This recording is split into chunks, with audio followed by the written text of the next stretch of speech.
Bienvenue à vous, je suis Laurence Garcia et tous les mois, dans Entre eux et nous explorons les initiatives et les nouvelles formes de solidarité et de transmission entre les générations.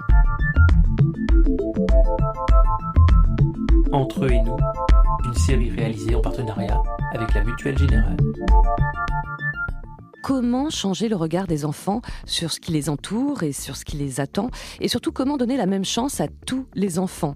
Ce sont quelques-unes des questions qu'on va se poser dans ce premier épisode de notre nouvelle saison. Être né quelque part, ce n'est pas qu'une chanson. En France, dans nos quartiers dits prioritaires, 1 enfant sur 2 vit sous le seuil de pauvreté, 1 enfant sur 3 quitte le système scolaire sans réelle formation. Parce que l'école de la République n'a pas d'ardoise magique pour effacer l'injustice sociale, partout en France, des femmes, des hommes s'engagent, transmettent des savoirs, des valeurs et des avenirs à ces futurs adultes. Dans cet épisode, nous allons vous faire découvrir 2 belles initiatives, Ma chance, moi aussi, et le jardin des enfants. Être né quelque part, ce n'est pas qu'une chanson. Vous allez le voir, tout est possible pour apprendre à grandir et à réussir comme les autres. Bienvenue.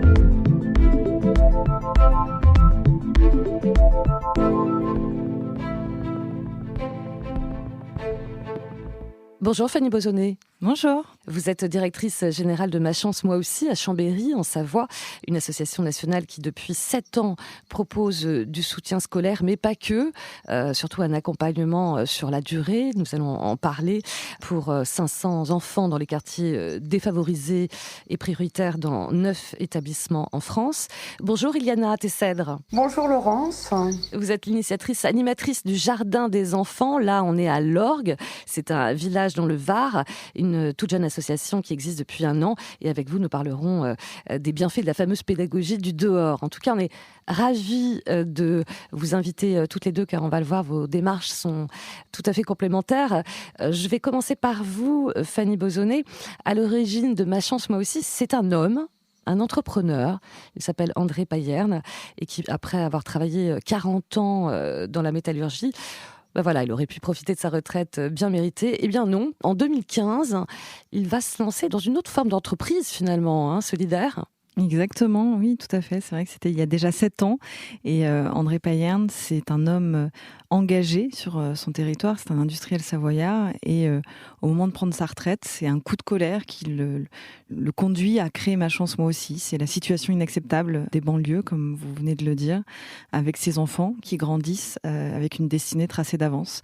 Et donc, il s'est dit qu'avec lui, ses méthodes d'entreprise et son réseau, il pouvait lancer une nouvelle initiative pour ses enfants, un programme éducatif global en complément de l'école, puisque nous croyons beaucoup dans cette école républicaine, mais malheureusement, elle ne peut pas tout.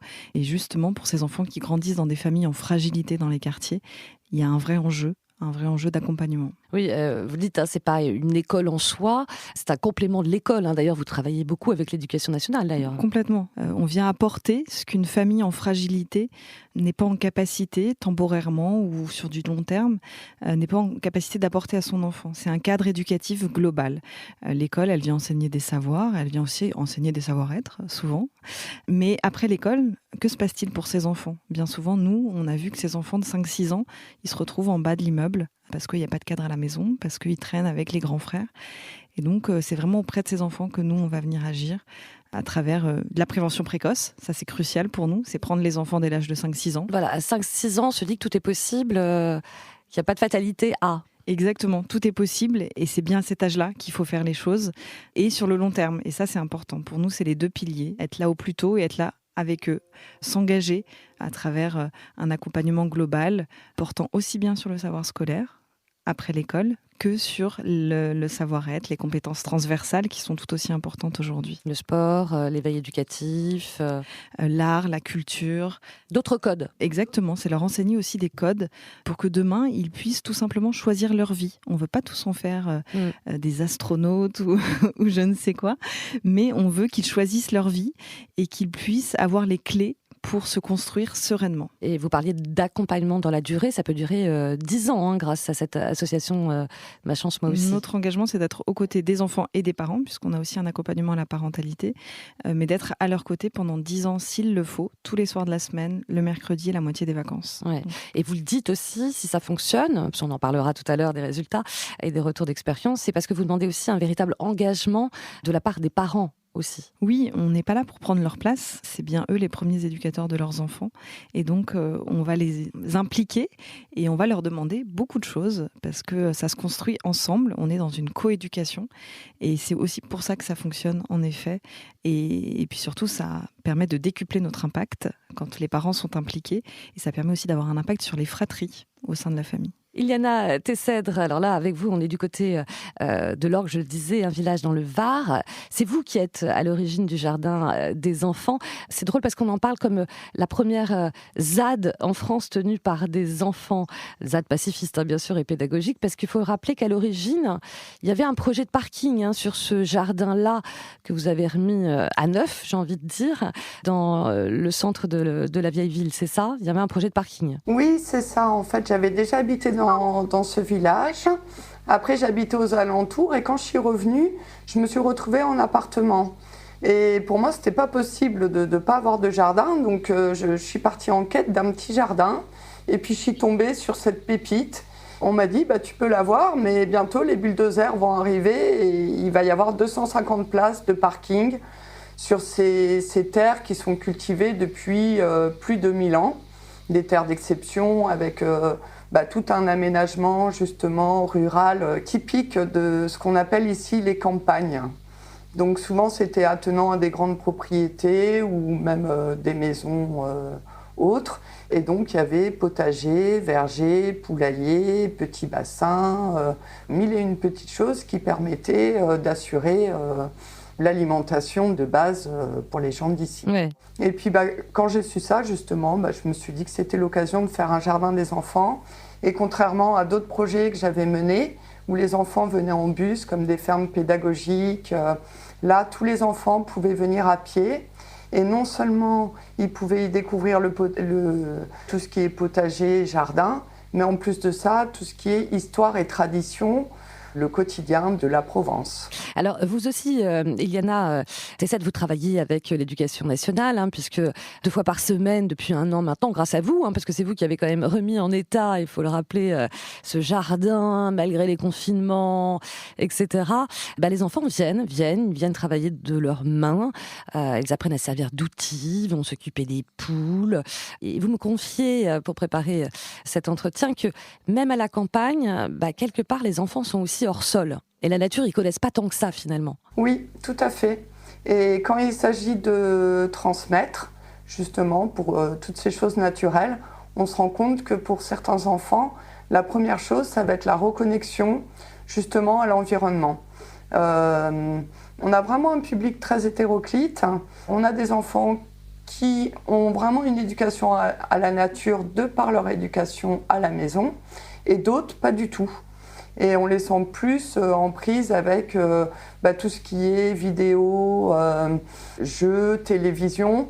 Ils ont du mal à rentrer en interaction avec ce qui les entoure et comprendre que ce qu'il y a autour d'eux, c'est vivant, et des fois avoir de l'empathie pour, et comprendre que c'est du vivant. Oui. Donc moi, je travaille avant tout là-dessus. Et par exemple, là, on est en train de planter un grand champ de patates, parce qu'en fait, je me rends compte qu'ils adorent travailler la terre. Ce qui est bien par rapport au potager qu'on fait d'habitude, c'est que là, on peut travailler tous ensemble et vraiment avec toute notre énergie. Et puis, je vois que tout ce travail se synchronise, comme les oiseaux quand ils volent dans le ciel ou des chevaux au galop. Tout ça, ça se met en place et je trouve ça très beau. Et je crois que ça peut nous aider justement à faire un beau tissu dans nos sociétés, d'être capable de tous faire quelque chose ensemble et chacun avec justement ses capacités qui sont différentes. Et c'est génial. Entre eux et nous, c'est le podcast sur la transmission et la solidarité entre les générations.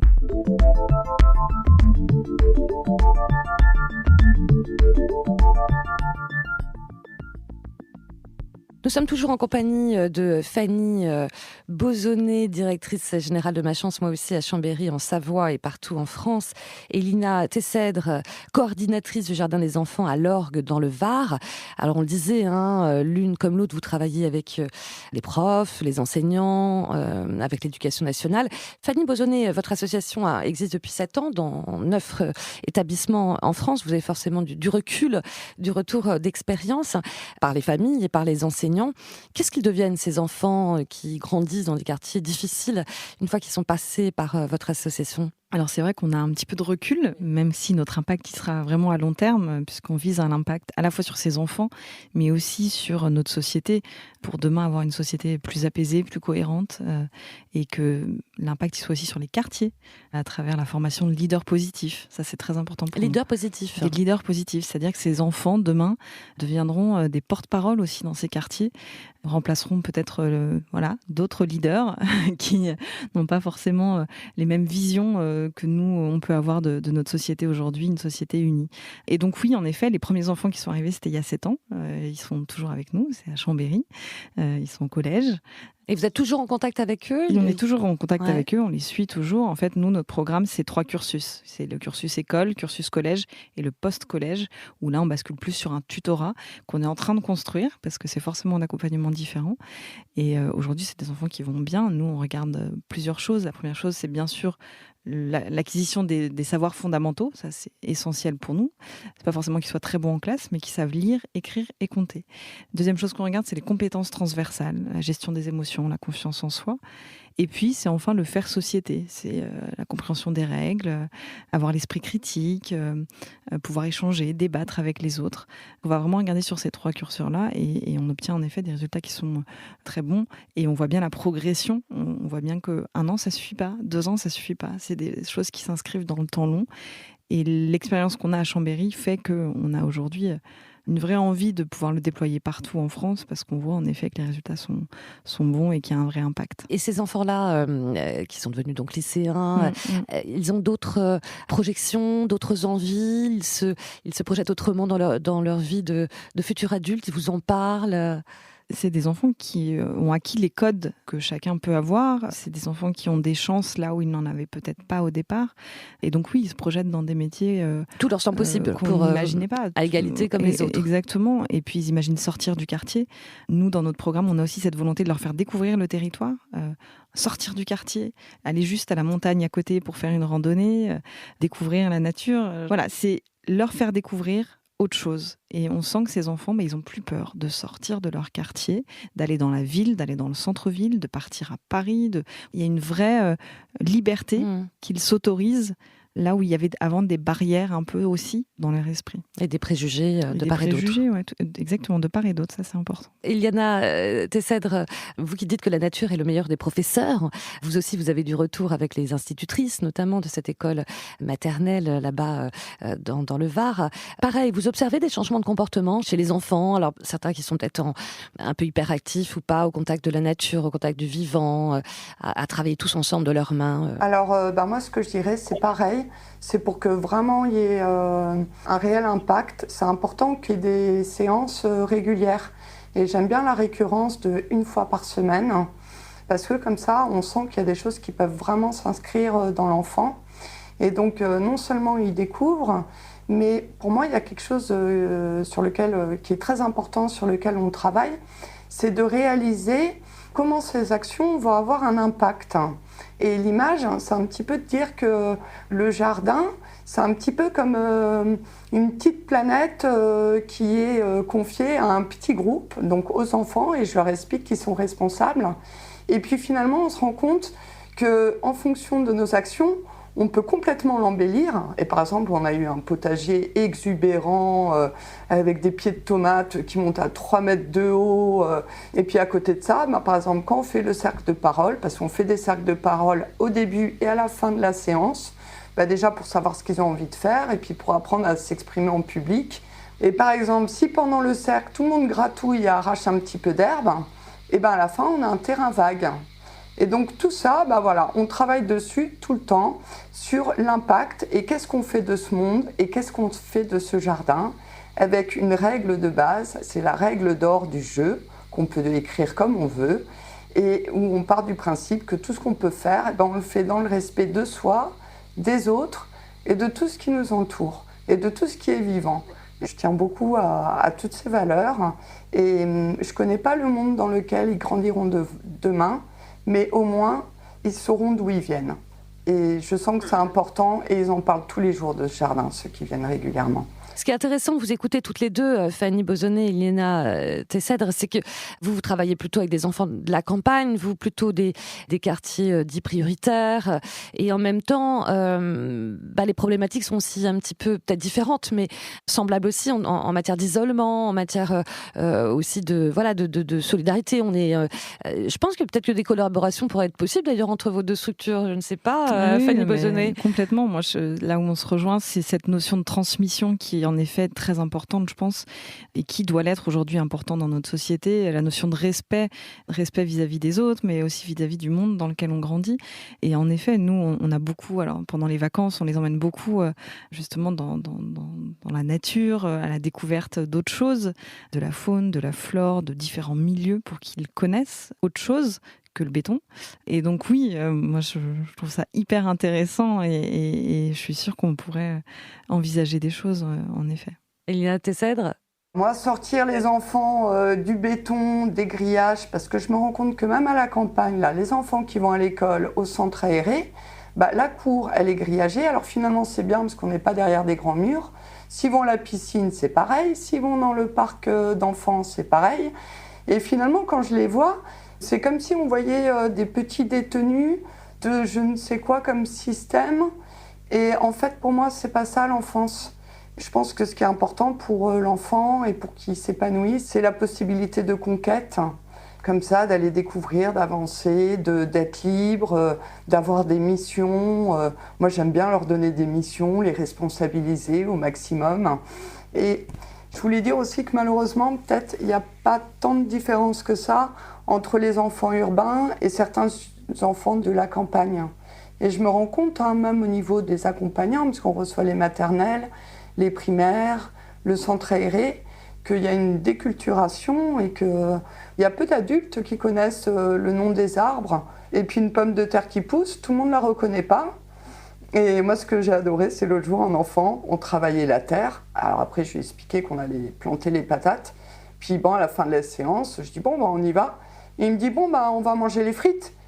Alors je lui ai expliqué que, en fait, là, on allait planter les pommes de terre, qu'elles allaient pousser. Et après, on fera les patates. Et après, on fera les frites. Mais... Donc, je me rends compte que ce qu'ils apprennent, ce qu'ils vivent au jardin, ça les imprime. Parce qu'ils sont dans le monde réel. Parce qu'il y a du goût, parce qu'il y a des odeurs, parce qu'il y a des couleurs. Et nos enfants, ils ont besoin de ça. En tout cas, on espère qu'il y aura des ponts et des collaborations entre Ma Chance, moi aussi, et le Jardin des enfants. En tout cas, merci beaucoup, Iliana Tessèdre, de nous avoir partagé cette histoire, cette aventure qui est la vôtre, le Jardin des enfants. Puis n'hésitez pas, dons et mécènes sont bienvenus pour continuer à développer ce jardin. Je sais que vous travaillez énormément. Et puis, merci beaucoup, Fanny Bozonnet. Je rappelle le site machancemoiaussi.org. Merci à toutes les deux, à très bientôt. Merci beaucoup. Et pour terminer, d'autres initiatives dans la transmission entre générations, c'est l'agenda solidaire. Quand on est lycéen ou étudiant, forcément, on n'a pas de réseau professionnel et on a souvent une idée un petit peu virtuelle de son futur métier.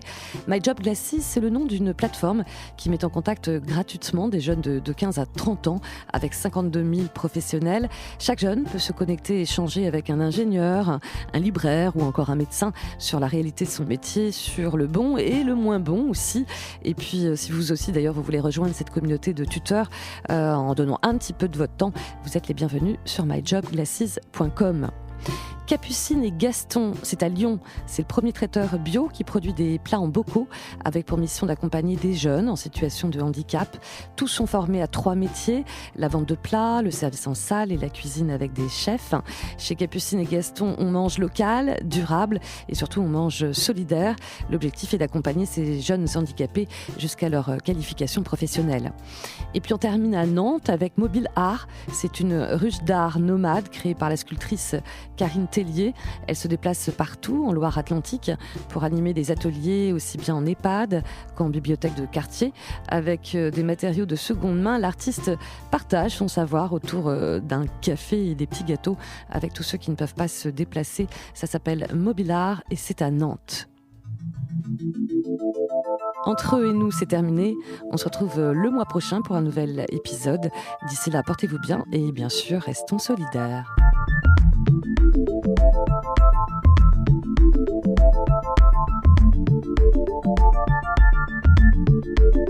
Entre eux et nous est une série réalisée en partenariat avec la Mutuelle Générale.